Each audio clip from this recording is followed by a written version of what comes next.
Halo, bersama Advokat Agung di sini. Di kesempatan kali ini saya ingin membahas tentang beban biaya penarikan kendaraan. Jadi ada sebuah kasus ya, ketika seorang debitur yang dia telah menunggak 4 bulan lamanya, kemudian ketika di jalan kendaraannya dicegat oleh bagian penagihan eksternal ya, yang biasa disebut debt collector atau professional collector ya. Kemudian si debitur tersebut akhirnya dimobilisasi ke kantor leasing, dan ketika sampai di kantor leasing terjadi deal-dealan, terjadi kesepakatan bahwasanya si debitur ini akan membayar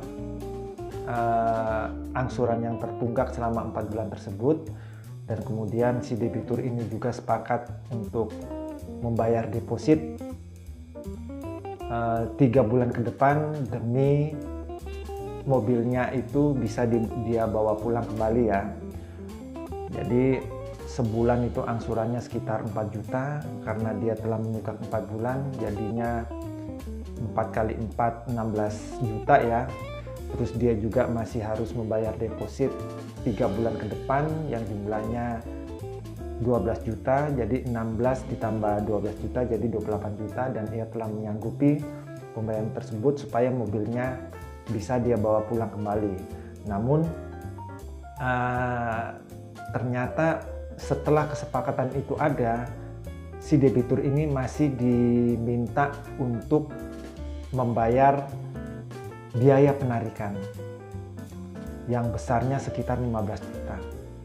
Dia tentu saja kaget ya, karena untuk membayar angsuran 7 kali aja yang 4 bulan angsuran tertunggak bersama dengan 3 bulan deposit, itu dia sudah keluar 28 juta, dan ia juga harus membayar biaya penarikan yang besarnya 15 juta.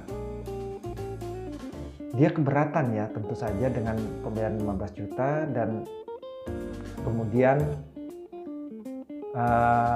dia itu sempat bertanya, apakah ada jalan lain agar supaya biaya penarikan itu ditiadakan atau diminimalisir atau bisa ditawar untuk dikurangi ya. Yang pertama, di sini saya mau jelaskan dulu kenapa perusahaan leasing itu biasanya membebankan biaya penarikan kepada debitur ya, karena memang biasanya di dalam perjanjian kontrak itu ada klausul yang berbunyi bahwasanya setiap biaya yang timbul akibat keterlambatan dari debitur itu akan dibebankan ke debitur, dan biaya penarikan ini adalah beban biaya yang timbul akibat keterlambatan. Kenapa leasing atau kreditur itu membebankan kepada pihak debitur? Karena ketika hutang atau angsuran tersebut sudah tidak dapat ditagih oleh bagian internal leasing dan kemudian dilimpahkan atau dikuasakan kepada pihak eksternal, dalam hal ini professional collector atau debt collector, tentu saja pekerjaan yang diberikan kepada pihak ketiga tersebut itu tentu perusahaan leasing akan membayar jasa penanganan untuk penarikan kendaraan yang dilakukan oleh professional collector atau debt collector tersebut. Dan ketika pihak PC ya, debt collector atau professional collector tersebut telah berhasil menjalankan pekerjaannya dengan mengeksekusi kendaraan tersebut dan ditarik dan kemudian dibawa ke kantor, maka pada saat itulah dia berhak untuk meminta jasa penarikan kendaraan. Jadi disitulah biasanya beban biaya penarikan itu kemudian dibebankan kepada debitur, karena pihak leasing akan membayarkan biaya penarikan tersebut kepada pihak professional collector atau debt collector sebagai jasa penanganan kasus tersebut. Jadi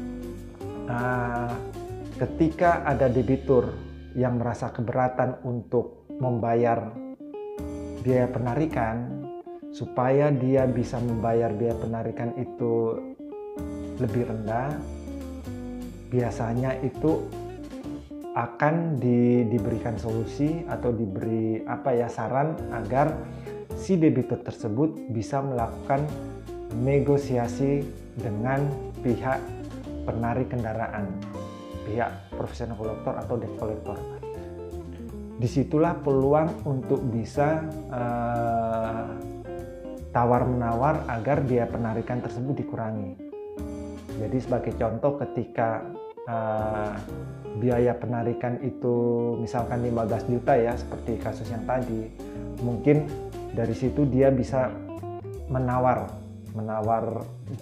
tawar-menawar biaya penarikan tersebut, meminta diturunkan kepada pihak profesional kolektor atau debt collector.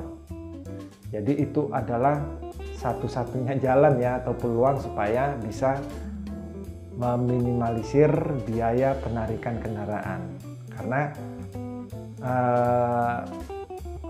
biasanya biaya yang deal-dealan dari biaya penarikan tersebut nanti akan diklaimkan kepada pihak leasing.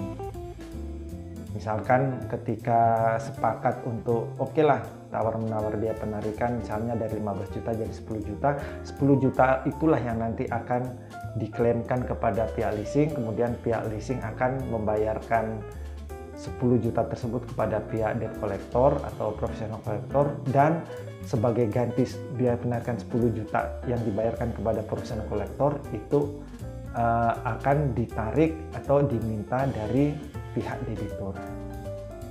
Jadi seperti itu ya, kenapa kok pihak dari leasing itu membebankan biaya penarikan, karena ketika biaya penarikan itu telah selesai, biasanya pihak profesional kolektor atau debt collector itu akan mengklaim biaya penarikan ke pihak leasing, dan leasing nanti akan membebankan kepada pihak debitur. Jadi saran saya, daripada pihak debitur itu nantinya terbebani untuk membayar biaya penarikan kendaraan, mending supaya dia tidak keluar biaya penarikan, jadi bayarlah angsuran tepat pada waktunya agar tidak ada eksekusi di jalan, sehingga beban biaya yang harus Anda pikul, debitur pikul, akan semakin berat. Begitu ya teman-teman, kira-kira demikian informasi yang bisa saya sampaikan. Semoga bisa bermanfaat buat kita semua. Terima kasih.